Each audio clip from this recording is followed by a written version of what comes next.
కోరికలు, లక్ష్యాలు జీవితంలో సహజంగా అందరికీ ఉంటాయి. అయితే ఒకే పరిస్థితులు, ఒకే రకమైనటువంటి ఆలోచనలు, ఒకే రకమైనటువంటి కోరికలు ఉన్న వ్యక్తుల్లో మనం ఎవరు సాధిస్తారు అని తెలుసుకోవాలంటే అందులో తెలివిగల వాళ్ళే సాధకులవుతారనే విషయాన్ని మనం స్పష్టంగా చూడొచ్చు. అంటే ఒక 10 మంది వ్యక్తులకు ఒకే రకమైన పరిస్థితులు మనం కల్పిస్తే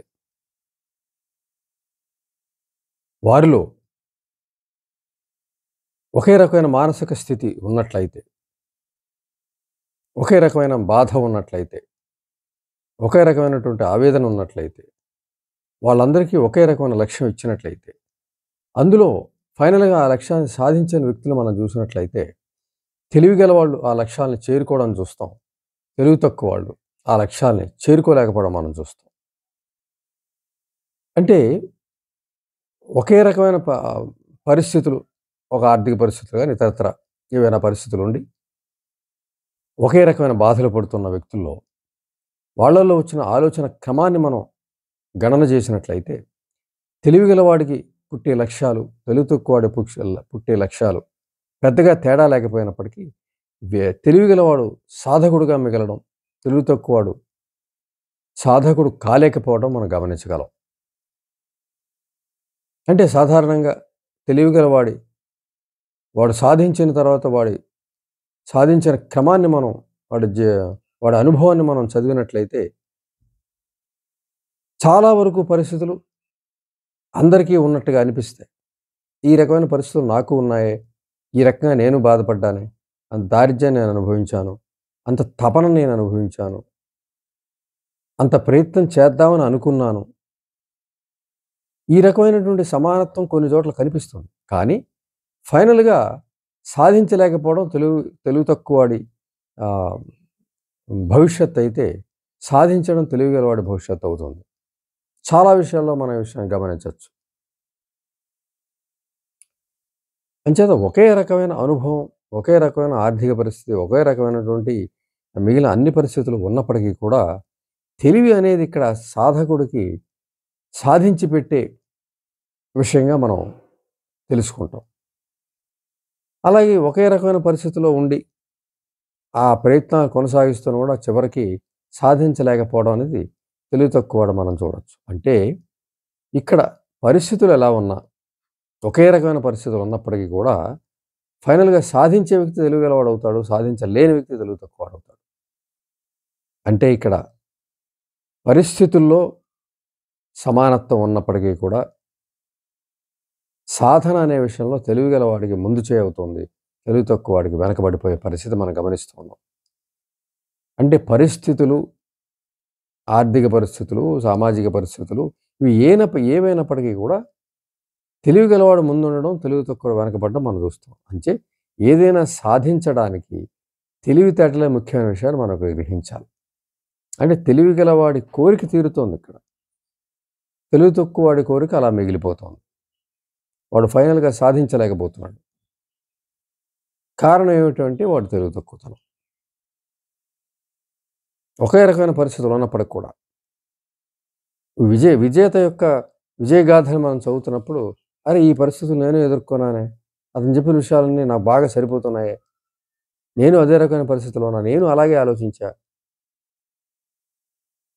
నాకు అదే కోరిక ఉండేది. కానీ అతను సాధించాడు. నేను సాధించలేకపోయాను. ఎక్కడుంది పొరపాటంటే, ఆ ఉన్న పొరపాటు ఎక్కడ అన్నట్లయితే, తెలివిలో ఉన్నటువంటి తేడాని సాధనలో మనం స్పష్టంగా చూడొచ్చు. ఇంచేత తెలివితేట కల వ్యక్తి మనసులో పుట్టిన కోరిక తీరుతుంది. తెలివి తక్కువవాడికి అదే పరిస్థితులున్నా, అదే కోరిక పుట్టినా నెరవేరదు. ఇక్కడ తెలివిలో ఉన్నటువంటి తేడాని సాధనలో ఉన్నటువంటి తేడాగా మనం స్పష్టంగా చూడొచ్చు. అంచేత ఏదైనా సాధించడానికి తెలివితేటలు ముఖ్యము అనే విషయాన్ని మనం తప్పనిసరిగా తెలుసుకోవాలి. అది ముందు వ్యక్తి తనని తాను విశ్లేషించుకుంటే, పరిశోధించుకుంటే, పరిశీలించుకుంటే, పరీక్షించుకుంటే ఆ విషయం తెలుస్తుంది. తన గురించి తను ముందు తెలుసుకోవాల్సిన అవసరం ఉంది. అది కనిపెట్టగలగాలి ముందు. మన గురించి మనం మన గురించిన మన అంచనా మనకు తప్పనిసరిగా ఉండాలి. మనం ఎందులోకొస్తే ఏ కేటగరీలోకి వస్తాం అనే విషయాన్ని తెలుసుకోవాలి. అవి మనకి ఏం తెలియజేస్తాయి అంటే పనులు తెలియజేస్తూ ఉంటాయి. పనులు క్వాలిటేటివ్‌గా రావు. వ్యక్తులతో సరైన డీలింగ్ చేయలేని పరిస్థితి ఉంటుంది. పరిస్థితులు ఎదుర్కోలేని పరిస్థితి ఉంటుంది. ఆలోచనలు తెలివిగా క్వాలిటేటివ్‌గా రావు. పనులు గూడా చేసినా గూడా పూర్తయినా గూడా అవి కొంత తక్కువతనంతోడు కొంత క్వాలిటీ లేకపోవడం అనే విషయాన్ని మనం స్పష్టంగా తెలుసుకోవచ్చు. తర్వాత ఆలస్యం ఇది అసమర్థతకి చిహ్నం. ఇవన్నీ గూడా మనం ఆయా వ్యక్తుల్లో మనం గమనించగలం. అంచేత ఇవన్నీ గూడా మనం పరీక్షించుకొని మనము రెండో వర్గానికి అంటే తెలివి తక్కువ వర్గానికి చెందిన వాళ్ళనేది స్పష్టంగా తెలుసుకోగలిగితే, అది ఒప్పుకోగలిగితే ఎంచేతంటే ఇక్కడ ఒప్పుకోవడం గూడా ఒక ప్రాబ్లమ్‌ని గుర్తించి దాన్ని ఒప్పుకోవడం గూడా చాలా కష్టసాధ్యమైనటువంటి పని. తమ గురించి తాను తెలుస్తున్నా దాన్ని గొంతు నొక్కేసి పైకి నటిస్తూనో, లేదంటే పైకి గంభీరంగా ఉండడానికో ప్రయత్నం చేస్తారు. దానివల్ల అదే కొనసాగుతూ ఉంటుంది లైఫ్ లాంగ్. నేర్చుకునే విషయం ఇంక నేర్చుకోవాల్సిన అవసరం లేకుండా పోతుంది. నేర్చుకునే ఉద్దేశ్యం మనసుకుండదు. ఎప్పుడైతే ఆ తెలివి తక్కువతనాన్ని గ్రహించి, యెస్ అంత తెలివిగా నేను లేను అనే విషయాన్ని స్పష్టంగా తెలుస్తున్నా, దాని గొంతు నొక్కేసి, తెలివిగలవాడిగా గాంభీర్యాన్ని నటిస్తూ ముందుకు వెళ్ళినట్లయితే కొత్తగా తెలివొచ్చే అవకాశం ఉండదు. అదే తెలివితో కొనసాగే అవకాశం ఉంటుంది. కాకపోతే కొద్దిగా నోరున్నట్లయితే వాదనని క్రమంగా తీసుకొని, మొండిగా వాదించడం ద్వారా, ఆ విధంగా వాదనలో గెలుస్తూ ముందుకెళ్ళొచ్చు. అదేమీ తెలివి కాదది. వాదనలో గెలవటం అనేది వాదించడం తీరును బట్టి కూడా డిపెండ్ అయ్యి ఉంటుంది. మొండిగా వాదిస్తే అవతల తెలివిగలవాడు వీడికి తెలివి తక్కువుంది, దానివల్ల మొండితనం వచ్చింది, వీడితో వాదించడం వృధా అని చెప్పేసి వాడు తన వాదనని పక్కన పెట్టి వీలైతే సరే కానీ అనో, నువ్వు ఒప్పుకునో, సరే నీ ఇష్టం అనో, తను నిశ్శబ్దంగా తప్పుకునే అవకాశం ఉంది. అప్పుడైనా గ్రహించాలి. అంచేత ఈ తెలివి తక్కువతనాన్ని ఒప్పుకోకపోతే తెలివి రాదు. తెలివి రాకపోతే విజయం రాదు.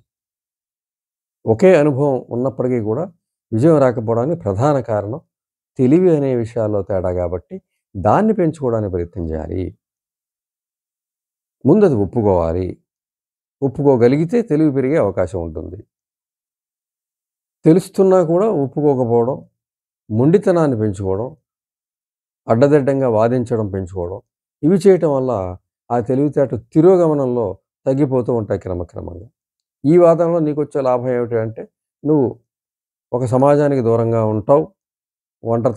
ఒంటరిగా ఉండే పరిస్థితొస్తుంది. నువ్వెలా ఆలోచిస్తావో దానికి తగ్గట్టుగా నీకు చుట్టుపక్కల మనుషులు మారే అవకాశం ఉంటుంది. నీతో వాదించకుండా నీతో సర్దుకుపోవడానికి అలవాటు పడతారు. నీకు కావాల్సిన వాళ్ళైతే. నీకది గొప్పగా నీకనిపిస్తే తెలివి తక్కువ వాడి గొప్పతనం ఏమిటంటే అది కూడా తెలివి తక్కువగానే భావించాలి. నీతో వాదించరు. నువ్వు చెప్పింది వింటారు. నీకెలా కావాలో అలాగే నీకు సరిపెట్టేస్తారు. సరిపెట్టేసి చేతులు దులుపుకుంటారు. నువ్వు ఎలా ఆలోచిస్తావో వాళ్ళు కూడా అలా ఆలోచించి అక్కడ సరిపెట్టేసి వాళ్ళ పని వాళ్ళు చూసుకుంటారు. అంచేత తెలివి తక్కువవాడు మరి ఇంతటి ఒంటరితనాన్ని ఎదుర్కోవాల్సి వస్తుంది. ఎందుకంటే తెలివి తక్కువ గుర్తించకపోతే అది మొండితనంగా మారుతుంది. మొండితనం వాదనలోకి దిగుతుంది. వాదించడం ద్వారా వ్యక్తులు దూరం అవుతారు. అతనికి ఎలా సరిపెట్టాలో అలా సరిపెట్టేసి పక్కా తప్పుకుంటూ ఉంటారు. వీలైతే అతన్ని 4 పొగుడుతారు.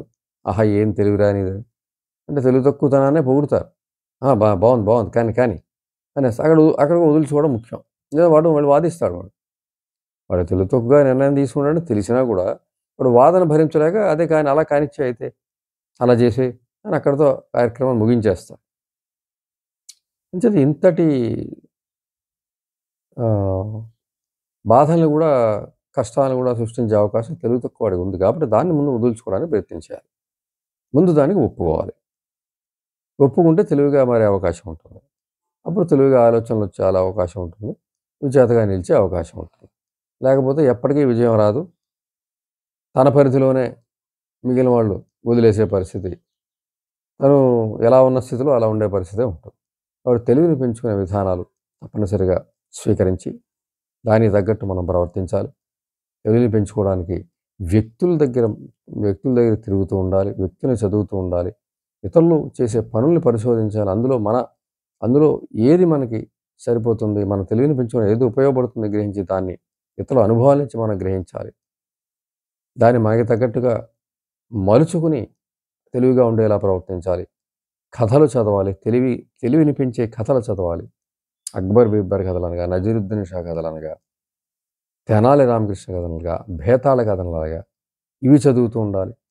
పజిల్స్ చేస్తూ ఉండాలి. సుడోకు లాంటివి, రెడిల్స్ లాంటివి, సామెతలు, పొడుపు కథలు ఇలాంటివన్నీ అనునిత్యం చేస్తూ ఉన్నట్లయితే తప్పనిసరిగా తెలివి పెరుగుతుంది.